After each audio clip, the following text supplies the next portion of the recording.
The first thing is to start thinking of building an ad campaign or an ad system, is what we call it, as a actual, just like if you were building like a machine. Like similarly, that's part of why I always look at time on site too. I think that's one of the biggest metrics that doesn't get looked at as much as it should. And that's honestly mostly ad agencies that miss that metric. It's because they will oftentimes tout, here's how many clicks you got, here's how many, whatever it is. But the time on site is usually a telltale sign, because if it's less than 30 seconds, if they're spending 20 seconds, 13 seconds on site, and it's not a horrible website, if the website's even passable, that's a sign that you're getting junk traffic. Welcome to the Entrepreneur Podcast, filled with marketing and leadership tips on launching and growing your business, with your host, Deanne Mora. Welcome to this episode of Entrepreneur with Deanne Mora, the show where we unpack the strategies, tools, and real-world advice you need to build a brand that truly performs. Today, I'm joined by Skip Wilson, founder and CEO of Draft Media Partners and host of the Advertising Podcast. Skip's been in the ad game for decades, from building CNN iReport to leading digital strategy as VP at iHeartMedia. Now, through Draft Media Partners, he helps founders make ad performance predictable, not painful. His firm has worked with over 100 clients and picked up back-to-back Innovation in Business MarTech Awards in 2023 and 2024. In this episode, Skip will share how to fix underperforming ads in 60 days, get omni-channel without overspending, and know when a spreadsheet might be the best tool to beat fancy software. Whether you're working with 1,000 or 50,000, you'll find this episode will have tactics that will leave you with a plan that you can put in place right away. Skip, welcome to the podcast. Thank you for having me. That's a pleasure. Let's start with, when you and I did some prep for the show, that we were talking about the importance of not just diving in, but starting with strategy. Could you maybe break down your go-to framework for building an ad strategy, and what are most founders overlooking when it comes to defining their audience or crafting their message?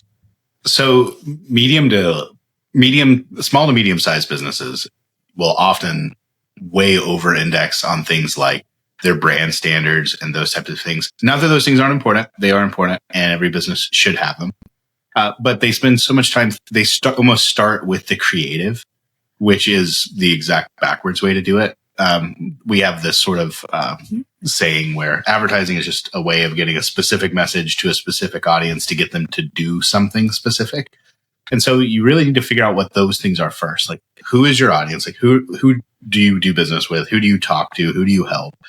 And then what are you trying to get them to do? Whether it's phone calls, buy something online, what specific action are you wanting that audience to take? Then you do the creative. And so, because then that helps you figure out like which tactics to use. Because especially small businesses, they will often start with, I should run a Google search campaign. And so then they'll just start it because they know that other businesses in their category are there. And that's probably a fine choice. But until you figured out like who you're going after and those things, you're just not going to know how to answer the questions. Like once you get into the platform.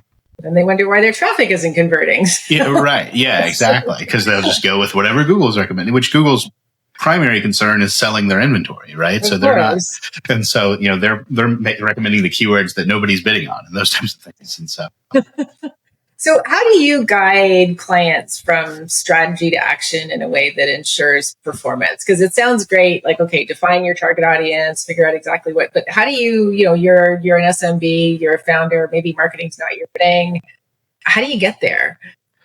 The first thing is to start thinking of building an ad campaign or an ad system, is what we call it, as a actual, just like if you were building like a machine. Like if you were building a piece of software or building anything, you have this thing that you're trying to produce. You're trying to put some sort of input to get some sort of output.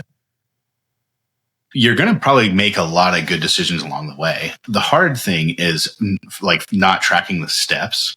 And so when you have built that campaign, let's say that you are a roofer and you've gone to Google and you've just answered the questions, you've stood up the campaign, you should know ahead of time how many phone calls you're trying to get out of it. And then once it starts running, you get almost immediate feedback. I mean, that's the nice thing about advertising today versus advertising even 20 years ago, is that you'll know within a week or so whether or not it's doing the thing that you want it to do. And if it's not, then you figure out, okay, are they clicking the ad at an average to above average rate? Because if they are, the ad is doing its job. If they're going to your landing page, but they're not filling out or making a phone call, okay, how long are they spending on site? And, are they, where are they dying? Are they starting to fill out the form, but you're asking too many questions? Or are they spending 10 seconds on your site, in which case you probably have bad traffic? It becomes very much like fixing a printer that's not working or something. You're trying to, the electricity is getting from here to here, but it's not getting from here to here. And it actually is like, when you think of it in those frameworks, like that step-by-step process, it's actually pretty easy to troubleshoot. You may not know what the solution is, but you can at least figure out which thing needs to test. And that's 90% of the battle. Because then, with AI and all these other things, there's all these tools to help you craft a better solution. It's knowing what the problem is that is most people's issue. Yeah, absolutely. They're just seeing the end result. Like, my campaign's not converting. And so you kind of need to do some prescriptive work, it sounds like, to really troubleshoot and figure out, where is, we talk about a leaky funnel or a broken funnel. Like, so where is it leaking? Where are we losing people, right? Exactly. This week, it was Monday, we had a client that was getting a decent amount of leads, but when we did the matchbacks to sales, there were very little sales. And so we always start working backwards. We started listening to some of the recorded phone calls, and they would answer the phone. This client literally answered the phone, "Hello," like that. And I'm like, yeah, correct. Yeah, exactly. And, I think you just woke somebody up from a nap. It literally sounded like that. And we spot checked like 10 or 15 of them, and we're like, okay. In that case, that's somebody who would have said, "Oh, Google doesn't work for me." I forget which platform he was on, but he would have said, Google doesn't work for me, or Meta doesn't work for me, or whatever.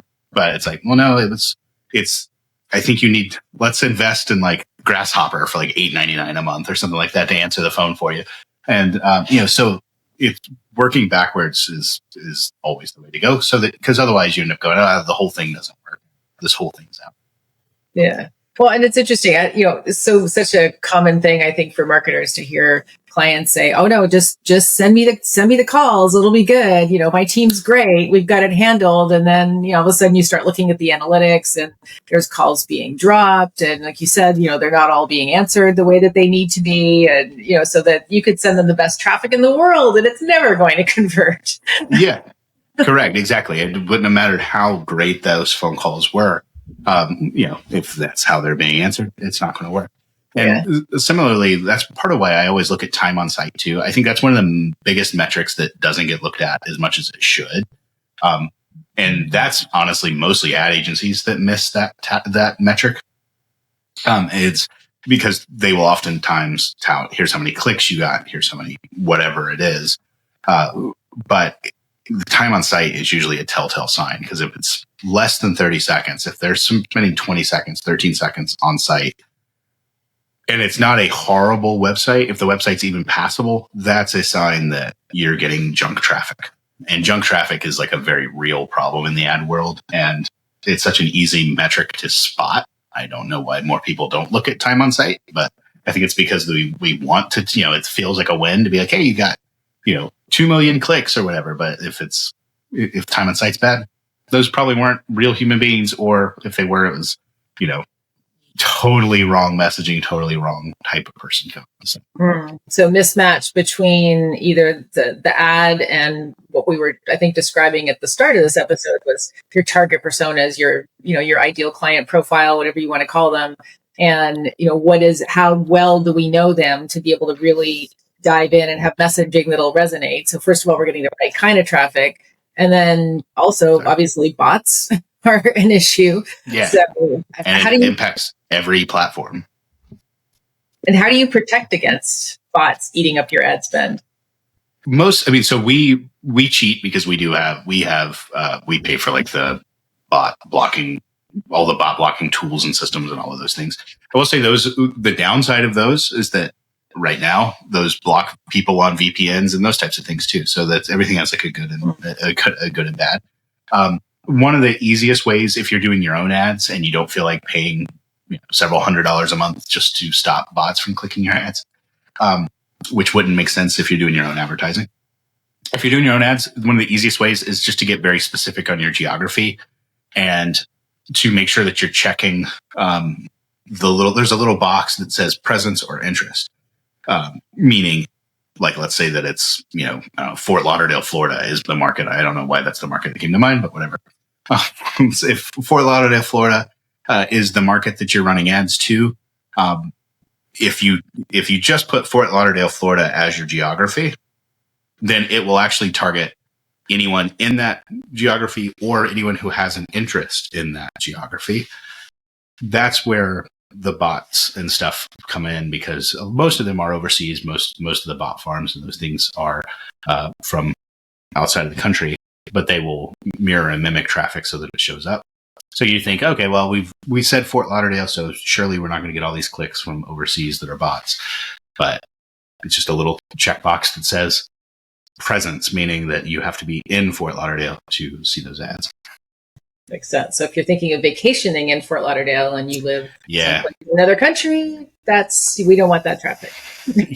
That's the downside. That's where, if you're a realtor or a hotel or those types of categories, it's very hard to stop, because you almost can't do it yourself. You're almost going to have to hire a professional to run your ads for you, who's paying for those things. Otherwise, because you want to target people out of your market. That's the whole idea of your thing, in which case you're out of luck.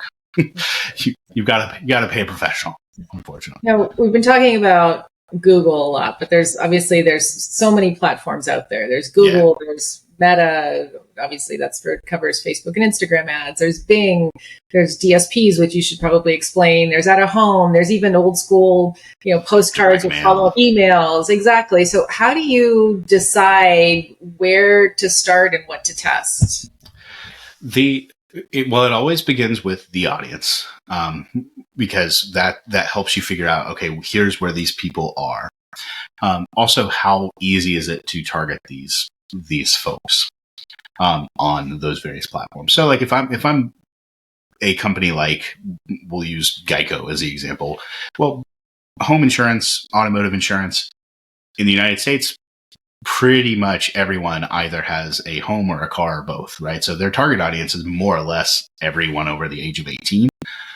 They absolutely should be doing things like Super Bowl ads and those types of things, because they can, one, they can afford it from the size standpoint, but also their target audience is broad as possible. So for them, it's, they're going to be mostly limited by their budget more so than by their audience size. In other words, even they have an X amount of dollars that they can spend, and so that's going to be the determining factor. For those that have a more niche audience, for example, we have a client that's on the complete bottom end of the scale. They sell brass, like things that basically turn brass instruments into machining parts. So their customer is literally brass mining and ore companies. So about as targeted as you can get in terms of target audience. That's one where we use location targeting, because there's a handful of conferences around the year, and we just capture the devices that go to those conferences, and then we market to those specific cell phones, over the course of the year. And is that through DSPs that you're doing now? Could you explain that a little bit for our audience, for everyone who's not familiar? Yeah, DSP, PMPs, native spaces, all those are basically the same thing. They're essentially like Costco memberships. You have to pay a high membership fee to be able to buy ads from there. If you're a major brand, it might be worth having your own seat.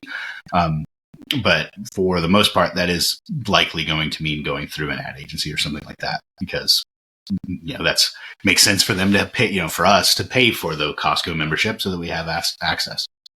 But it's basically a way of buying a bunch of other products all brought into one place, and it's cheaper than buying. So in other words, to be on I don't know, we'll think of to be on like CNBC's website. If you were a financial advisor and you wanted to be on CNBC.com, if you bought that from CNBC, it's going to actually be significantly more expensive than buying it from a DSP, because a DSP is buying the all the stuff that CNBC didn't sell. They should have chosen a company or a website that's not initial, so they're not throwing some. But whatever, we're too far in. That's going. Yeah, right, exactly. We'll say Planet Money. We'll go Planet Money's website. If it's Planet Money's website, it's going to be a lot more expensive to sponsor that website directly. Also, you would be limited just to that particular audience. So if I was like a financial advisor, sure, that's one website I would be on. But really what I care about is just getting in front of, if I'm a financial advisor, I just care about getting in front of like people with high net worth that are interested in finance. And so in that case, rather than going to Planet Money's website and buying a sponsorship from someone at that company, much better to go to a DSP and say, I'm looking for rich people with interest in finance. And then it will end up on sites like, Planet Money, or even videos. I've been using display as an example, but also video. Yes, you could go to CNBC's TV station and buy ads from them, but there again, you're limited to just that audience on just that station. You could also say, I want rich people interested in investing, and be on whatever they're watching. So it doesn't matter if they're watching, they could be watching like Love Island or something like that. You don't care what they're watching. You know that they are in your target audience. Right.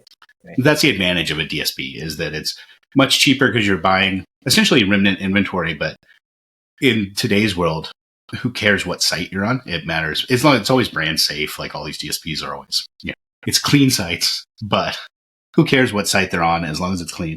As long as you have the audience. Yeah. Yeah. You care about the audience. Yeah. So these are basically banner ads that are going to appear on the websites that your target audience is typically going to visit, at least according to the data. Yep. Right. So, that's one tactic. Sounds like a creative tactic. What are you seeing now that's really working across digital and traditional channels? And I recognize that it's going to depend on the target audience, but are there kind of some interesting opportunities that you're seeing now that maybe business owners might not have thought of? Yeah, I'd say definitely the lowest hanging fruit in terms of self-serve ads or things that you could do yourself, or even honestly paying. Regardless, video and video advertising, I would say, is the most underutilized form of advertising. If you're doing it yourself, doing like YouTube, or even they have Google 360, I think is what it's called. Google changes their names of stuff all the time. So if it's not called Google 360 now, whatever. It used to be. It was a few months ago. But Google's video product, which of course is mostly YouTube, that gets a ton of eyeballs, way undersold on inventory, and allows you to do some interesting target, because it does talk to search behaviors and those things. So in other words, you can target somebody who's in market for whatever you're doing with a longer form message, so you can tell a little bit more of a story. Very hard to tell a brand story in even a Facebook ad. Facebook ad, display ad, those are very hard to tell a story in. Even billboards, billboards very hard to tell a story in, but audio and video, you can tell a little bit of your brand story and why you're better than the person across the street. And it used to be very cost prohibitive, because you would have had to pay a production company, you would have had to do all these different things. It would have cost you probably 10 to 15 grand just to have something worthy to put out into a video space of 10 years ago.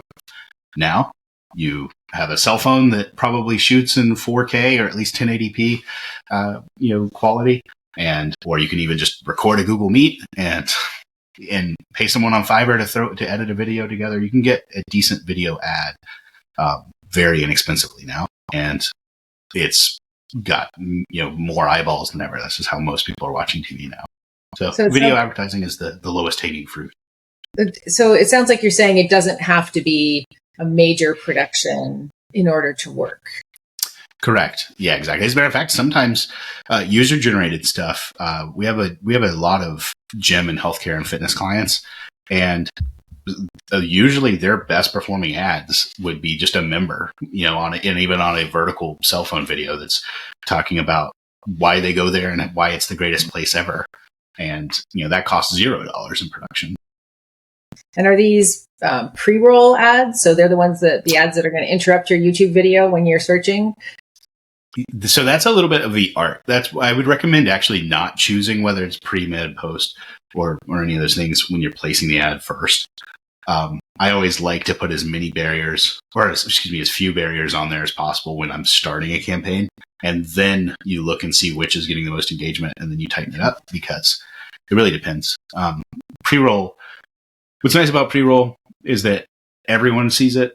Downside is that you can skip it. Mid-roll, you can't skip. But it's also, a lot of people haven't made it that far into the video. So you want to play around with in terms of which kinds of placement. Sounds good. And so that's on the digital side. And then what are some creative ways that you're seeing to integrate digital and traditional advertising in a campaign? So shameless plug. This is one where we built a way to de-anonymize website traffic. There's plenty of tools out there actually that do that piece of it, where they will take the IP address of someone on a site and then match it to a physical address. And in today's world, if you also have printing and those types of things, we can fire off like a postcard to someone because they came to a website just because we know their location. And so to them, and that's a very new way to use an old technology. I mean, direct mail is nothing new. But when someone comes to a site, let's say it's like a college or university or any type of business. But if it's like something with a longer sales cycle, they come to the site, they say yes to sharing their location. 3 days later, they get something in the mail. It's like, oh, wow, I was just thinking about that place. I was just thinking about that.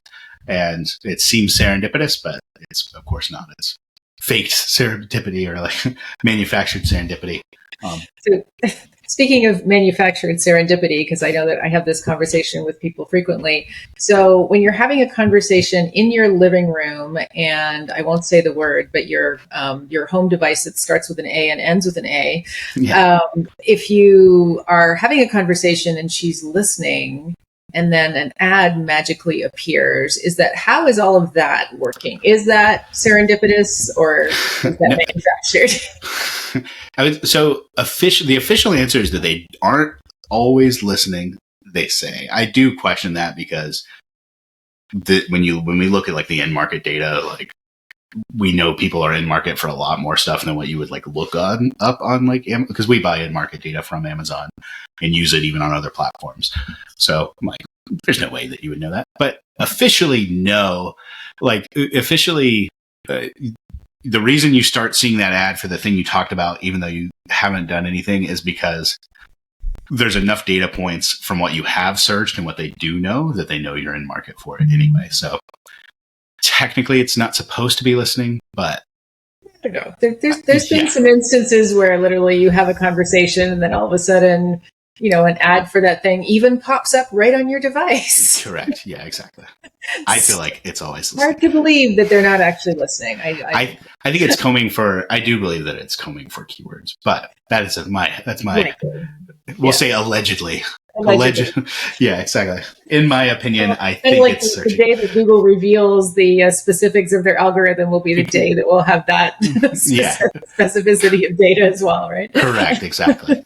I was actually having a conversation with someone today about because officially Google doesn't prefer YouTube videos on a web page to other types of video on a site, but anybody who's ever tested a YouTube hosted video against like a Vimeo video on a website, it always indexes higher. So that's another one of those where it's like, I know you're saying this, but I know there's a lot of tests out there that show this other thing.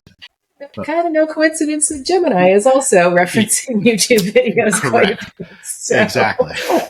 They're a business. They're trying to sell their own product. So that's one of those things where I'm like, hey, why don't, that's one of those things where it's like, hey, we would all understand it. Of course you're going to prefer your own product. Like that's, I wouldn't even be bothered. They've always gone to market as being completely unbiased, right? And so it kind of would go against their what they think is their ethos. So, Exactly. or at least what they go to market and say that is. So let's talk about metrics that matter. So you talked a little bit at the beginning about making sure that we're looking at, time on page. So our users engaging with the content. But when you're thinking, even before you go to launch a campaign, what do you need to have in place to make sure that you can track your funnel? The main thing you want to know is that so almost all campaigns are going to follow some sort of getting the attention of someone from somewhere else, then bringing them into a housing place. We'll just say a landing page, because almost always now it's a landing page. Then it's getting them to do whatever that next step is, whether it's buy something, sign up for something, or call. Pretty much every campaign now is going to follow that structure. And so what that means is there's really 3 distinct stages. Like, how well are you doing at getting the initial interest of people?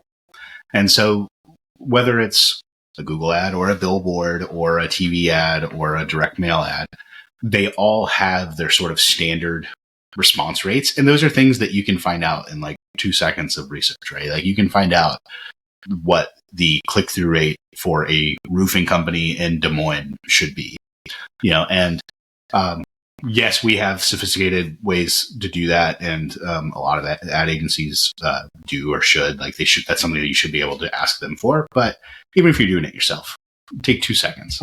Usually it's going to be somewhere around 1%. So we'll just use that for like cocktail napkin math. So let's say that 1% of the people you reach, you can get to your landing page. You should know what the conversion rate is on a landing page. Another Googleable thing, another thing that you can find out in today's world. That's always going to depend very much on the industry that you're in. So if you're a bank or a financial institution, people are much more skeptical about, for good reason, about entering in their contact information and things for those types of things. So if your goal is to get them to pre-qualify for a loan, you're probably going to have really low conversion rates on that page compared to a free pizza, or order a pizza site. And so you just want to know what the right thing is. For cocktail napkin math, let's say it's 10% of the people that come to your landing page should be doing whatever that next thing is. That's all math that you should do before you've spent $1. So now you can run the math on, because you should know, okay, once we get a lead in, what's our conversion rate in from a lead? That's something just every business should know. If you don't know that, make more sales so that you can determine what your lead to conversion rate is. You probably shouldn't be running ads yet either. But you got to start somewhere. So I don't know. If you're going to waste money, it might as well be on ads. But those are all things that you should know ahead of time. So now you can run the math to figure out, okay, how much is it going to cost to get 100 clicks to my page? Well, that's something that every direct mail would be able to tell you. That's something that every platform would be able to figure out. So then you just run the math. Let's say it costs $1,000 to get 100 people to your site.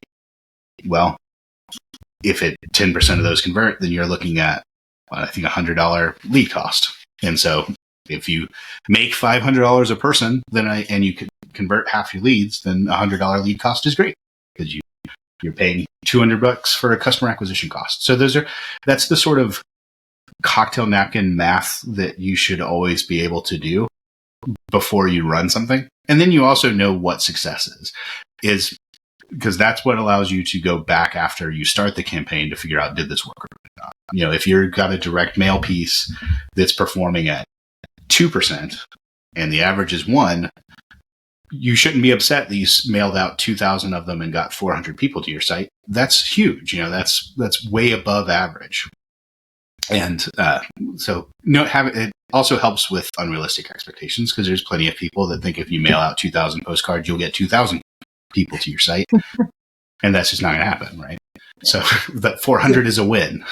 So I think I'm hearing you say build out the formula before you spend money on ads, so that, exactly. If you have an objective for your campaign of, you want to make, I don't know, $20,000, then if that's you have to understand what your profit margin is. So how much is a new customer worth to you? And not only in what they're going to spend on that transaction, but, have the data to know, right, true profit. Like, what is it that they, how long do they stay with you? What's the likelihood that they're going to refer? Like, what's the total value of that customer? So if the value of a customer is, $500 to you, then, now you've got the math and you're like, okay, so how many new customers, even though their initial transaction might only be $100, how many new customers do I need in order to reach that profit target, right? And then now it sounds like we're going from there and kind of backing into, right, now how many new eyeballs do I need on my business in order to then go through all of those stages of the funnel and generate that profit that I'm looking for. And if, it sounds like if you're just going to go in and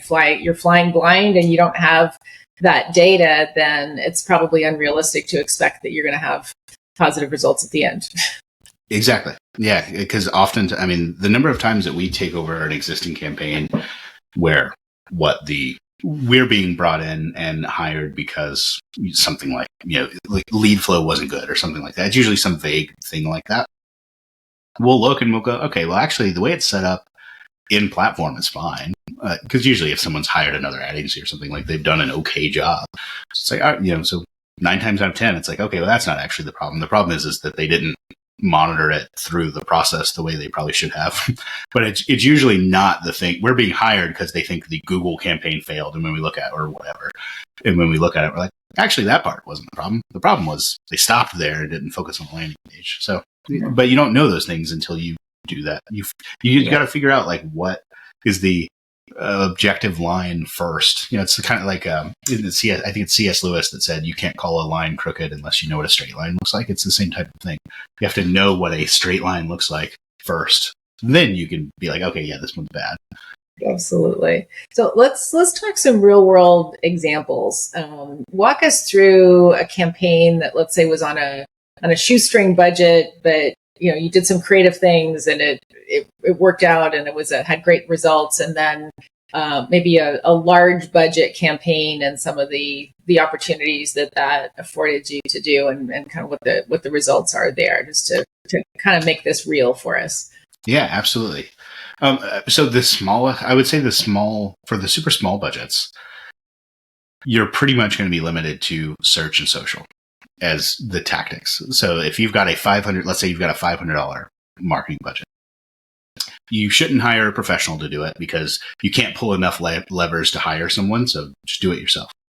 And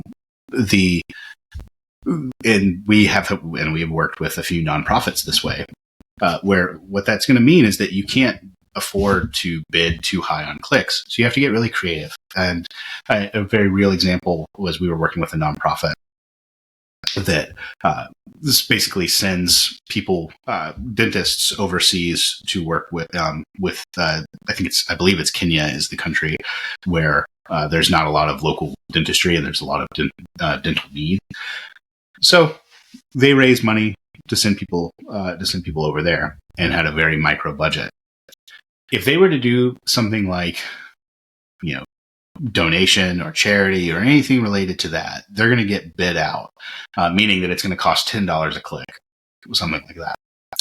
So instead, something that's super cheap is specific business names. So what we helped them pull was a bunch of specific practice names, and then so in other words, the name, Susie Smith Dentistry or something like that.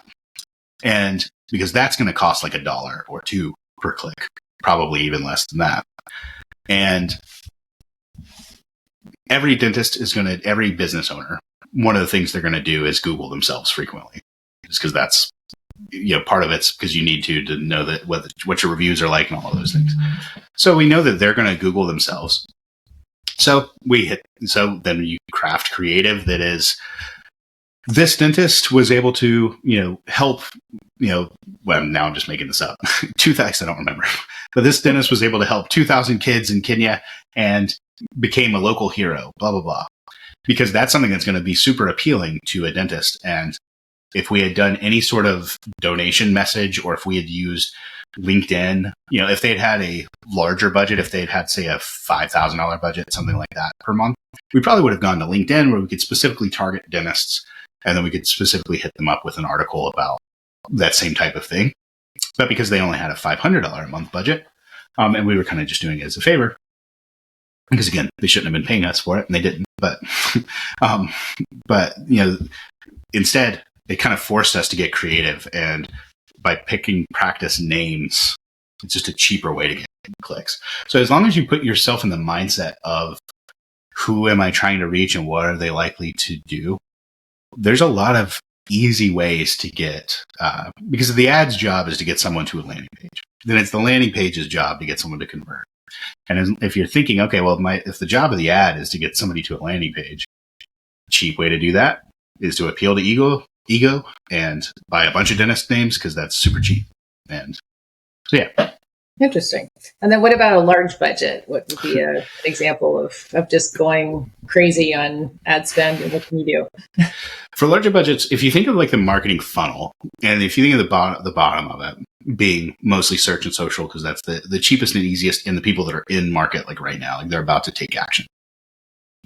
As you go up that funnel, that's where you get to things like video and eventually television, radio, those types of things that are really not targeted other than maybe by demographic, like kind of thing that they're watching or kind of thing that they're doing. Larger budgets just get to stretch up that funnel. And what that allows them to do, so to give a real example, we work with a healthcare system, and I'm not being aloof, just most of our stuff is white label, so I'm not allowed to name drop. That's one of the downsides of our business model. but is a large healthcare system where it's all about recruitment. For them, they're mostly limited by staff more so than need. So they're not trying to advertise for more patients. They got plenty of patients. What they need is more, nursing, CNAs, CMAs, all of that. And they have a very large budget to do so.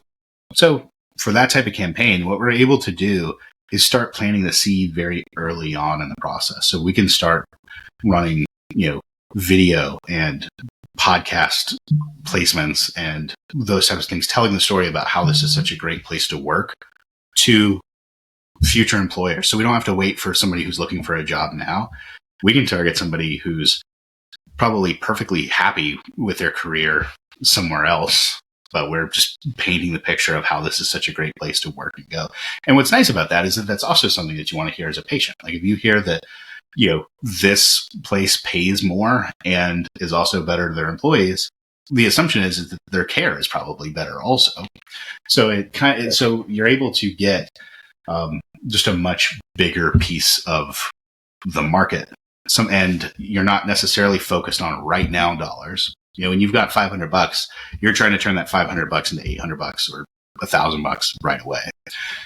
When you've got a, let's say, 6 or 7 figure budget, you're worried more. You're just able to think more long term. Yes, you're still trying to turn it into a higher if it's $1 million budget, yes, you're still trying to turn it into a $2 million budget, but you're less worried about doing that in the third month than being able to think more strategically and more long term. Yeah. And I love that analogy that you used about the bigger the budget, the higher up the funnel that you have the latitude to move. So basically the more strategic that it allows you to be rather than having to focus on the tactics. Yeah. So I think these days, no marketing podcast would be complete without talking about AI. So let's talk about AI and ads, shall we? Yes. We know that AI is making do-it-yourself ad writing easier. So where does that leave professional creative?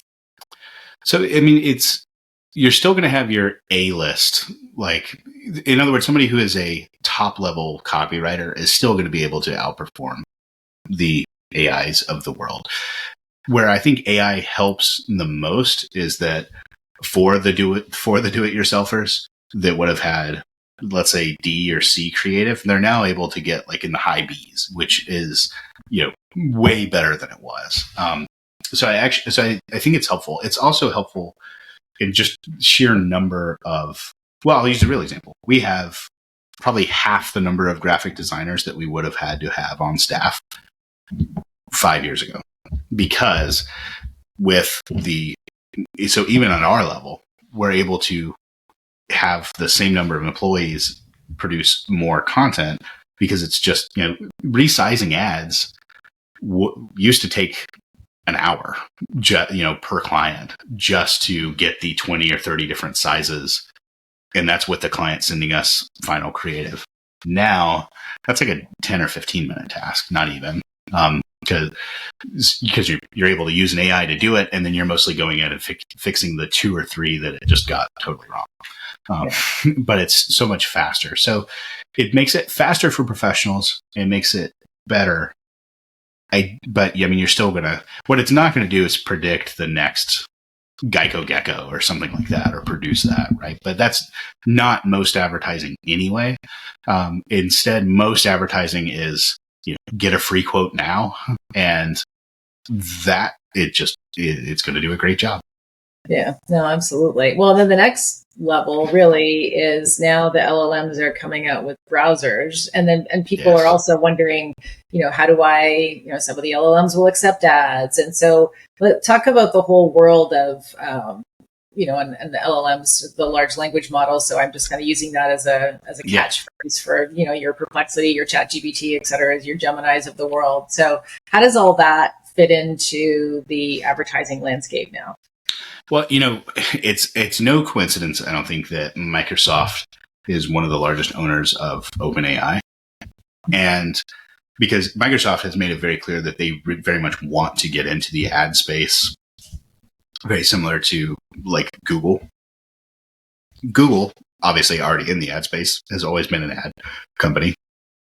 So that's your two largest LLM, are both owned by ad companies. Microsoft also announced a deal with Netflix that they're gonna be the managing partner behind Netflix ad platform. So you're essentially getting browsers that are designed by ad platforms. So the idea that those are going to be ad free, I don't think is going to happen. Also, too, Apple has recently announced their Apple Maps, like basically their version of Google My Business profiles and those types of things, but for Apple's platform. That is very soon also going to be a pay-to-play type of boost your post ad space. So then essentially all of the major AIs are owned by ad companies. So I think they're all going to be very ad friendly. The only sort of issue is that means that might mean that whereas right now we're completely browser agnostic. When we're planning and buying a campaign, we don't even think about which browser the person's using, because who cares? You have to test it when you're building landing pages, but essentially you're making sure you don't really have to think about it. That's something that I think might change, say 5 years from now, is that you might have, instead of talking about whether we're using Meta versus Google versus Hulu or whatever, it might be more like, which of these browsers indexes highly with this audience. So yes. We'll see. Yes, absolutely. Yeah, it's very interesting because we don't, to date, I don't think we have access to the audience data by LLM, right? I mean, we're definitely seeing that, ChatGPT is going a little bit more mainstream, and Perplexity seems to be tilting itself a little bit more toward developers, and and Gemini is like the whole basic Google crowd, and but it will be really interesting to see what the profiles that get favored by the different browsers. And I mean, it makes perfect sense that they look to monetize, because wherever the eyeballs go, the monetization is not far behind. Yeah, right. Exactly. One of the things we were able to do this past summer was we went to Pompeii, which was the city that was swallowed up by a volcano. And one of the things I noticed was that in their marketplace, you can still see the paintings on the walls and stuff. And there was literally an ad for a restaurant there. It wasn't as, from a graphic design standpoint, it needed work, but but it was essentially come eat at this place. And I was it's wherever there are people, going at least that far back, right? I mean, going back thousands of years. If there's people there, there's going to be somebody who's paying some fee to say, hey, come to this place and do this thing. And so I can't imagine any AI model shying away from it. And the fact that they're all owned by ad companies, of course, Perplexity and Claude isn't now, but it's just a matter of time before they're bought by somebody that's running ads. Hopefully Apple, so they can improve Siri. Yes, absolutely. I think that would be a great idea. A very strategic acquisition. Yes. Skip, this has been a really fascinating conversation. I think we've shared a lot of value today with our listeners about advertising and what you can roll up your sleeves and DIY and maybe where you need some help. If people want to reach out to you and learn more, where can they find you? Draftmediapartners.com, our email info@draftmediapartners.com, and someone from our team will be right back. Wonderful. Awesome. Well, thank you for joining me today. Thank you. Thank you for having me.